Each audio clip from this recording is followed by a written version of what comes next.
talk is called The Gate, the Voice, and the Mirror. And so I'm going to tell you a little bit about myself as a student. When I started getting my acceptance letters from universities, my mom confessed to me that she thought maybe I was dreaming a little bit too big, that maybe I was out over my skis a little bit here, and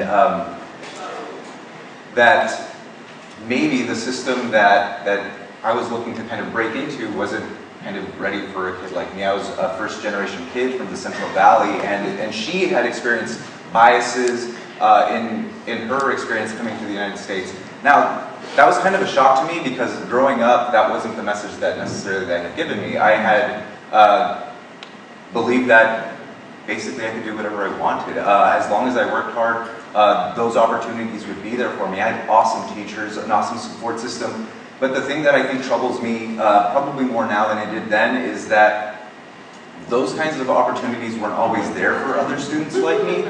And so I think the big question here is, in our educational system, are we teaching or are we sorting? And I think the hard thing for us that we have to confront is that math is usually the biggest weapon in that sorting process. If you have the teacher on that last slide, you probably don't have a lot of students that look like this. Hopefully we do have students that see mathematics as something that's kind of amazing. It's like Charlie getting that golden, or Charlie Bucket getting the golden ticket there. The students need our support. They need us to kind of connect all of those ideas together, and hopefully the gate that is being crossed isn't necessarily the one that kind of allows them in. That's not the only one, but also the one that allows us into their hearts and minds. One thing that math has taught me is that math makes a lot of things that were once impossible, possible. Here's a list of things that at some point in history, people thought were kind of ridiculous or not, we weren't able to do anything with. This is Lily Tomlin, I love this quote. Rochelle Gutierrez has this idea that math needs people and the diversity of ideas that come with people sharing all of these big ideas. If our math classes have a bias that kind of culls some people out, are we allowing all of those voices to be heard? Which brings us to this. Here we have the choir, right? These are all the people here that really kind of get it. And there's all these folks that aren't here. Are we sharing our voices with them? We're all looking for solutions to the same problem. Are we sharing what our solutions are? We're all kind of looking for those answers in our own classes. I think it's important that we share what we have in our hearts, that we allow the students to connect their own hearts to their classrooms.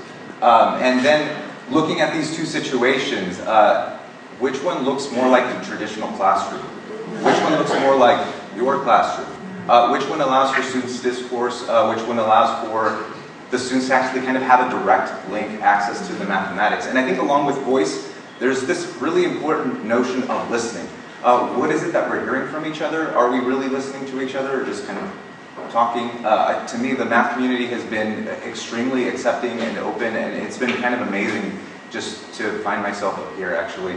My last little metaphor is the mirror. The mirror is one of the things that I hear a lot from teachers that they get to go into each other's classrooms is that, hey, the students do exactly what we tell them. So if that's true, why do we always say things like, well, they're not going to be able to, or they can't, or they won't? I think it's important to kind of recognize that when you look at your students, do we recognize our own reflections? Because our students really just kind of reflect back what we're giving them.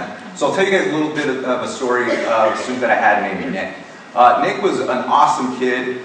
He was surprised his previous teacher because he was like, I can't believe he's thriving so well in your class. I was like, yeah, he's a great kid doing a lot of really cool stuff. He was taking an exam in my class and was really stumped on one of those classic algebra problems where you have one plane going one way, another one going the other way. How long before they... So he was really struggling, kind of puzzling over this problem, but he wasn't quitting, which I was really happy about.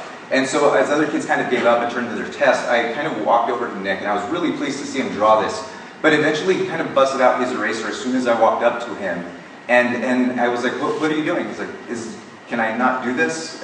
And so I kind of recognized at that moment that even though I thought I had been communicating to him certain things about what I believed about teaching, maybe that wasn't always the case. So I felt like at that point I still had work to do.